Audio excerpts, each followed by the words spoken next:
All right, so we're going to talk a little bit about the possible defense strategies. So Dr. Dow's defense strategies could include, right?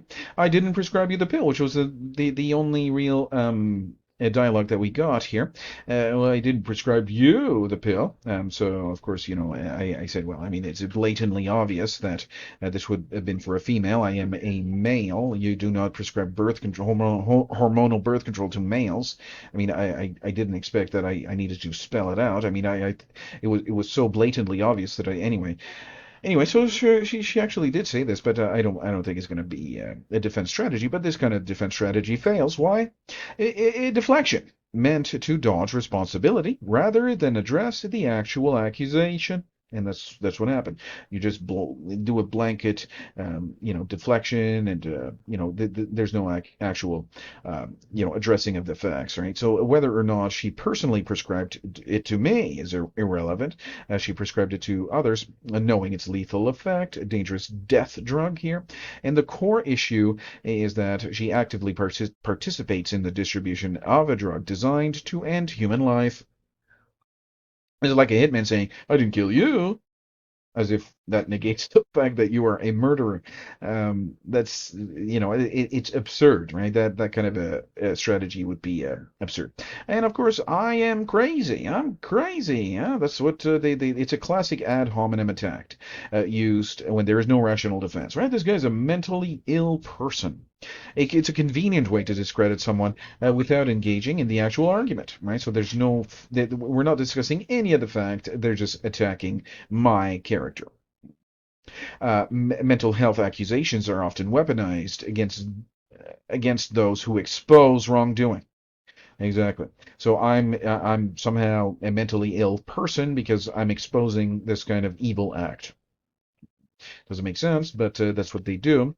Even if someone were mentally ill, that does not make their factual claims false. Truth is independent of the person that is stating it. So let's say, for example, I was a crazy person. Would that make my claim or the facts that I've brought forward not true? Right? And if this is her response, it confirms that she has no real counter argument, and there's not. All right, so medical guidelines. Well, brought to you by the pharmaceutical industry. A weak excuse historically used by those who commit atrocities, just following orders, right? So guidelines do not determine morality. History is filled with evil practices that were once considered acceptable. If a guideline requires the destruction of innocent life, following it is an act of complicity in murder, for sure. The medical community supports me. Well, although that is true, appealing to authority does not make this act right, and it certainly is not right. So she knows that these drugs will. This is a birth control. It is abortifacient, which means it will abort a new baby. So it's not right. So appealing to the authority. Well, my boss. Who's your boss? Well, your boss. You're just playing Jesus and God, right? This kind of person is playing with some serious fire. It's some really nasty crimes, and this is the thing. Every single life that is lost is one separate crime.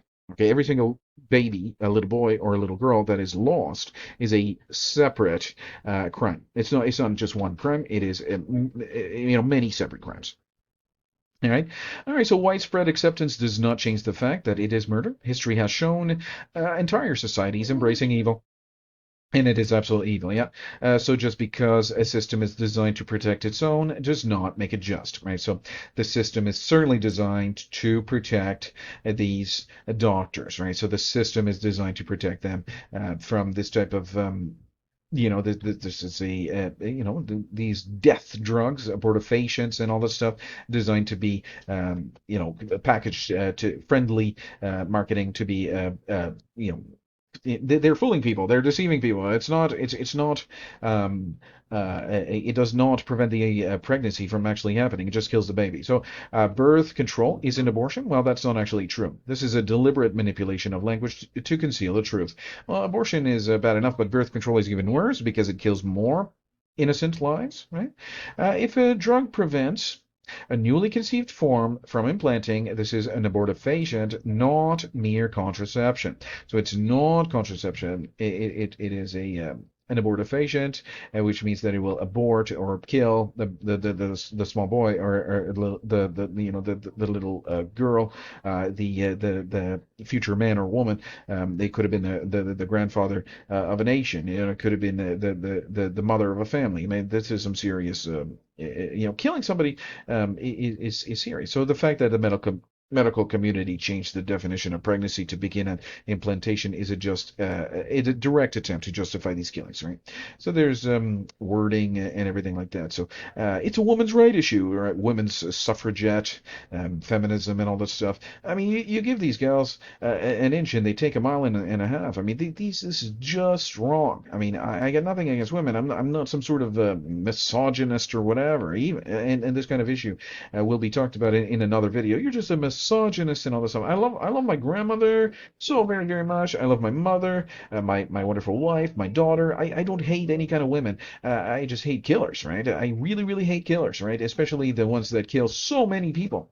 It's quite. I mean, this is not a woman's right issue. It's the right to life of the baby has been brutally, taken away by this kind of death drug.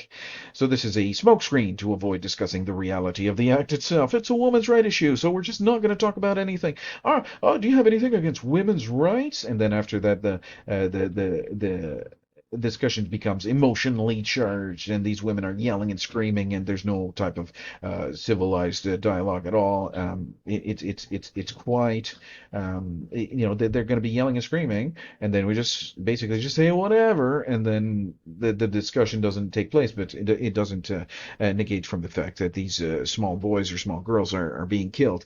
But these it's called abortifacients, and that means it's a drug designed to kill the baby inside of the womb of the mother. It should be the safest place in the world, but however, it's the chances of actually being born once you're conceived. I don't know what the number is, but it's not very high. All right, so the no right justifies the intentional destruction of human life. There's no right to that. Thou shalt not kill. I mean, there's no right to killing. You cannot have the right to kill. Shifting the conversation to rights is a tactic to make discussions emotional rather than factual, right? So there's lots of emotional, the emotionally charged. It's not a discussion. It's just this emotionally charged jibber jabber. Yep. You're just attacking me because I'm your cousin, right? She's my cousin. We share the same grandmother. So the fact that she is family makes this even more damning, not less. So she killed my baby, right? I had it. I'm supposed to be having a 10-year-old baby, boy or girl. My baby was killed because of this issue here. So family ties does not excuse from moral or legal responsibility. I should, and if I don't talk about it, I'm even more culpable myself, right? Because I'm not talking about it, right? So if anything, it makes the betrayal worse. Someone entrusted with the care of others is committing acts of destruction. Right. But what are we talking about here? We're talking about possible defense strategies, right? That's what we're talking about here. And to recap the video, I think the only defense strategy would be to attack my mental health. Right, so you're a crazy person. You're a mentally ill or whatever. But even again, if I were mentally ill, does that make any of the facts, any of the facts that were presented here, the arguments that were made, any less true? It certainly doesn't. So the defense strategies here fail, but we'll be interested to see if there's just cowardly silence, or if there's any kind of actual rebuttal to the facts, or if there's any kind of defense strategies made. Thank you very much for tuning in. This is the video regarding Dr. Dow's defense strategies. I'll see you next video.